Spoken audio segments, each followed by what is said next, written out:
Welcome to Illuminati Silver. We tell it the truth about silver. Today is Sunday the 9th of October 2022. And last week we saw gold and silver rise quite substantially, at least until Friday. And then, like equity markets, their prices fell. Why? We'll take a look. And what's likely to happen this week that is going to affect their prices further. Without further ado, let's get to it.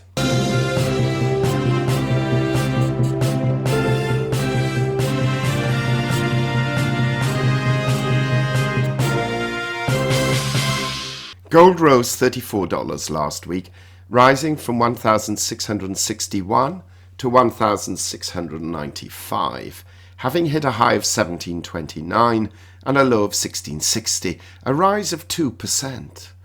In sterling terms, gold finished the week at £1,529, that's up £40, and in euros it closed at €1,740, that's up €45. Silver rose $1.12, rising from 1904 to 2016, having hit a high of 21.27 and a low of 1908, a rise of 5.9%, almost 3 times that of gold, in percentage terms. In sterling terms, silver closed at £18.19, that's up £1.12, and in euros it closed at 20.71 euros, that's up 1.27 euros. The gold to silver ratio fell from 87.2 to 1 to 84 to 1. Now, looking at the prediction we made last week, we stated we expect to see gold trade between 16 and 1700, with 1550 and 1725 as outliers, and we forecast silver to trade between $17.75 and $19.75. with 1725 and 2025 as outliers. Well, gold traded within our outlier range, saved by $4 for a moment, and closed within our normal trading range, though admittedly near the top end of it. Silver closed within our outlier range, but did trade outside that outlier range on Tuesday to the high. Now, the difference between gold's high and low was $69. And the difference between silver's high and low was $2.19, much higher than the previous week's differences of between $1.13 and $1.32. That has tended to be the difference between highs and lows in recent weeks, so it's almost double that.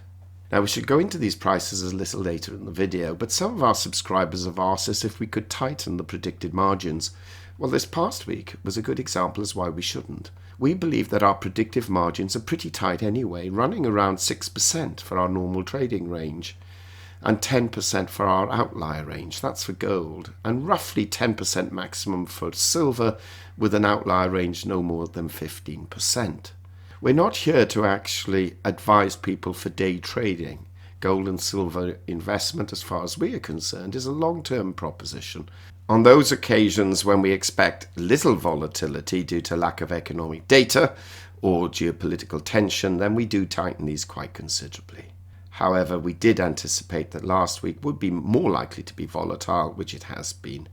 And in those circumstances, we have to widen the spread. And even then, albeit for a day, the price of silver in particular actually moved outside even that slightly widened spread. Now, we shall cover more on this after we've looked at other financials.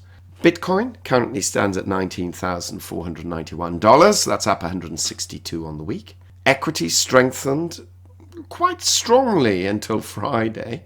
The Dow Jones closed on Friday at 29,296, down 630 points, but still up 571 on the week. The S&P 500 closed at 3,639, down 104 on the day, but up 54 on the week. And the Nasdaq Composite closed at 10,652, down 420 points on Friday, but up 77 on the week. Oils were much higher this week, reversing a rather encouraging downtrend. Brent crude closed at $97.92, up $12.78, and WTI crude closed at $92.64, up $13.15 on the week. The dollar index stands at 112.79, that's up 0.68 points on the week. Early last Tuesday, that's Tuesday the 4th, it fell as low as 110.06. which was when we saw the considerable rise in gold and silver prices. Let's now take a look at the economic data announced last week and the important, in fact very important data to be announced this coming week, especially on Thursday and Friday.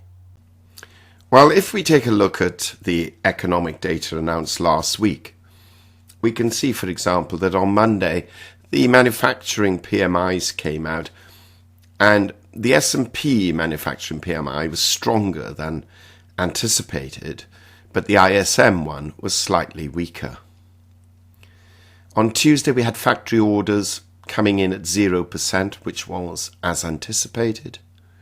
And on Wednesday we had the ADP employment report, which was slightly higher than anticipated.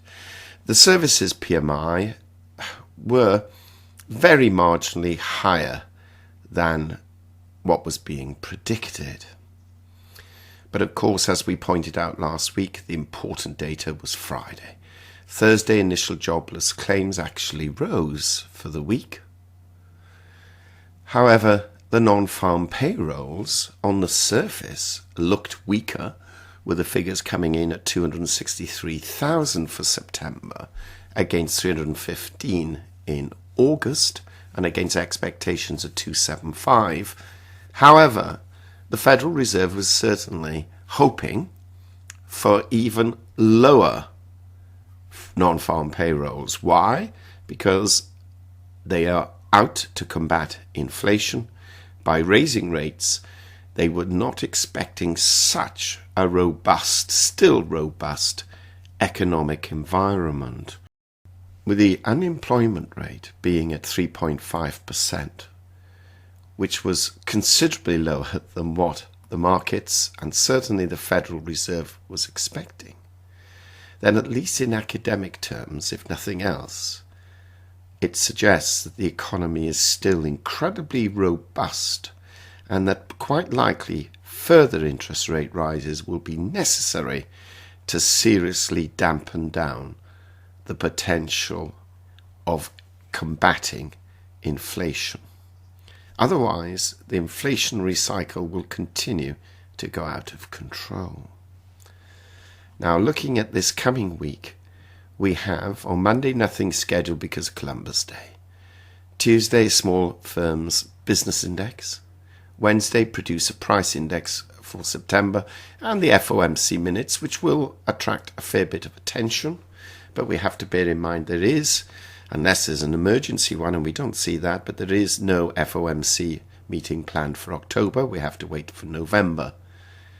And the most important data coming out next week will be Thursday and Friday, Thursday particularly with the CPI figures. And it is this that is going to a large extent dictate what both the US dollar is going to do and therefore gold and silver and other commodity prices. And then on Friday we have retail sales, which also are quite important and will support perhaps the fact that the economy is still rising too fast as far as the Fed is concerned. Well, last week we stated that the non-farm payrolls were the one to watch, and so it's proven. And next week we believe the CPI data on Thursday is even more important. Gold and silver price rises did surprise us a little at the beginning of the week. Small rise would not have surprised us, as we have no FOMC meeting this month, and so there was the potential for the dollar to weaken a little and commodities to rise. But in fairness, Monday and Tuesday we saw a fair rise for our favourite two precious metals.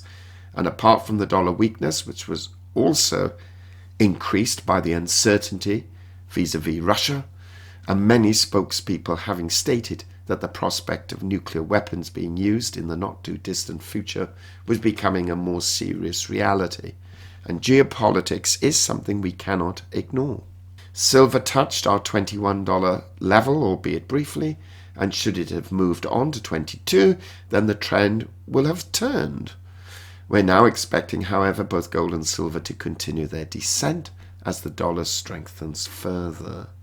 There's not going to be a straight line down to $1,500 gold and $15 silver, but this is where we actually see it heading, especially if the CPI figures next week are elevated. Ironically, the situation in Ukraine is actually helping to support precious metal prices. So with this in mind, and to finish this video as quickly as we can, we expect to see gold trade between 1630 and 1730, with 1600 and 1750 as outliers, and we forecast silver to trade between $19 and $21, with 18 and 21.50 as outliers. What do you think? Do share your thoughts. We'll repeat this video again tomorrow, but under a different thumbnail. Meanwhile, thank you for listening. Please subscribe to the channel if you haven't done so. Press the bell sign. Have a great, safe, enjoyable weekend and prosperous week ahead. Illuminati silver owners come from a background of banking, international wealth management and economics. Having now retired from these worlds, we are not qualified to give investment advice. Therefore, this and other productions must not be deemed to be giving such advice and merely represent the personal views of its owners.